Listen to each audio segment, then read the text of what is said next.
দেখুন, আমরা প্রায় দেখেছি ইলেকশন করার সময় কম বেশি সেই হয় রোজার মধ্যে নয় রোজার পরে পরেই এরকম দ্বারা হয়ে আসে, যেটা একদিকে যেমন একটা ইসলাম ধর্মের অনুসারী হিসেবে কষ্টও লাগে, কেন আমাদের কাছে ভোটটাও একটা উৎসব, আবার অপরদিকে ধর্মীয় একটা বড় উৎসব ইসলাম ধর্মে, সেটা ঈদুল ফিতর।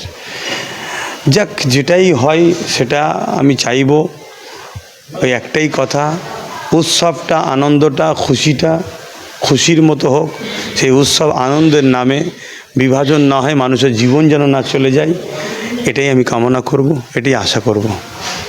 দেখুন, প্রতি বছরেই এক মাস রোজা রাখার পর রোজাদারদের জন্য আল্লাহ ও রসুলের পক্ষ থেকে ঈদুল ফিতর, এটা আমাদের তোহফা।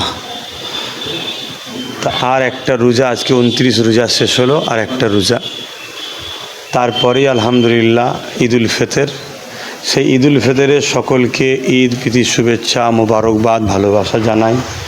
সকলের জীবন খুশিময় হয়ে উঠুক এবং বিশ্ব শান্তি ও বিশ্ব কল্যাণের দোয়া চাই। আজ বর্তমান পৃথিবী ও দেশ রাজ্য সর্ব জায়গায় মানুষ জাতি একে অপরের যেভাবে দুশ্মন হয়ে দাঁড়িয়েছে, জীবন পর্যন্ত নিয়ে নিচ্ছে, এই ভেদাভেদ বন্ধ হোক, মানুষ মানুষের সুখে দুঃখে দাঁড়াক।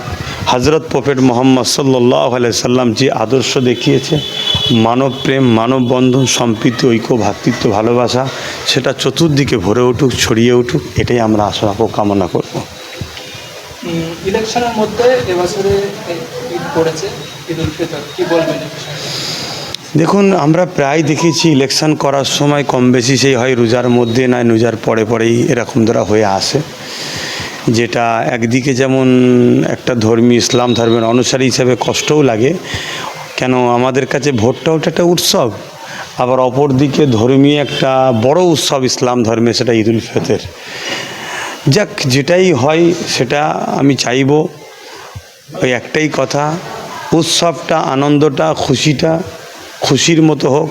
সেই উৎসব আনন্দের নামে বিভাজন না হয়, মানুষের জীবন যেন না চলে যায়, এটাই আমি কামনা করব, এটাই আশা করব।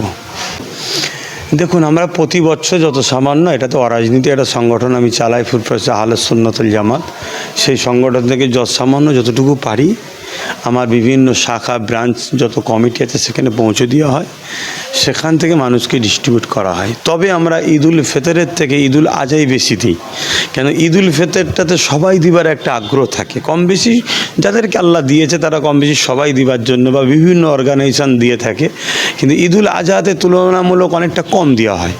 ঈদুল আজহাটাও তো আমাদের কাছে একটা ঈদ, তাই সেই ঈদে আমরা বেশি করে যাতে শরিক হতে পারি, সেই চিন্তায় আমরা সেই সময়টার বেশি গুরুত্ব দিয়ে থাকি।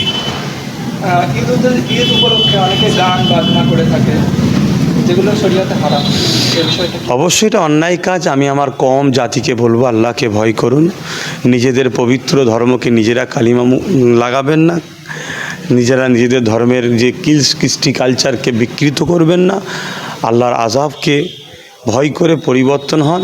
ঈদ যে সিস্টেমে সাহাবা ও নবী, পীর অলিগণ, ইমাম, মুহাদ্দিস, মুফাসসিরিনগণ যেভাবে উদযাপন করেছে সেইভাবে উদযাপন করুন। ঈদে ইসলামিক নিয়ম অনুযায়ী কী কী করণীয়? অ্যাকচুয়ালি ঈদটা হচ্ছে আমাদের পুরস্কার পাওয়ার দিন। ঈদটা কেন, এক মাস রোজা যখন রাখা হয়ে যায়, ঈদগাতে গিয়ে দুরেকাত ওয়াজিব নামাজ পড়া হয়।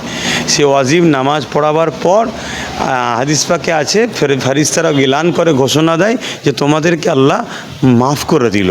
এই যে আল্লাহ আমাদেরকে মাফ করে দিলেন, এর চেয়ে বড় খুশি আমাদের কিছু নেই, সেটাকেই আমরা ওইভাবেই পালন করে আসছি। তো সেই হিসেবে আমাদের উচিত হবে দুরেকাত ওয়াজিব নামাজের মধ্যে দিয়ে নিজেদের আত্মীয় স্বজনের সঙ্গে দোয়া নেওয়া, দেখা সাক্ষাৎ করা, অতিথি আপ্যায়ন করা, মিষ্টি খাওয়ানো, যার যেমন যেটা মিঠাই বিভিন্ন ধরনের হয় হালাল খাদ্য দিয়ে, সেগুলোকে মানুষকে মেহমানদারি করা, অতিথি আপ্যায়ন করা, এর মধ্যে দিয়ে পালন করা দরকার। এবং গরিব দুঃখী সহ অসহায় মানুষ, তাদের পাশে তো সারা মাসই দাঁড়ানো দরকার, এবং যারা আত্মীয়তা আছে, আত্মীয়তা বন্ধন করা আমরা সময় পাই না, এই উপলক্ষ করে যাদেরকে যাওয়া যায়, তাদের মনটাও খুশি হবে, এদিকে খেয়াল রাখা দরকার।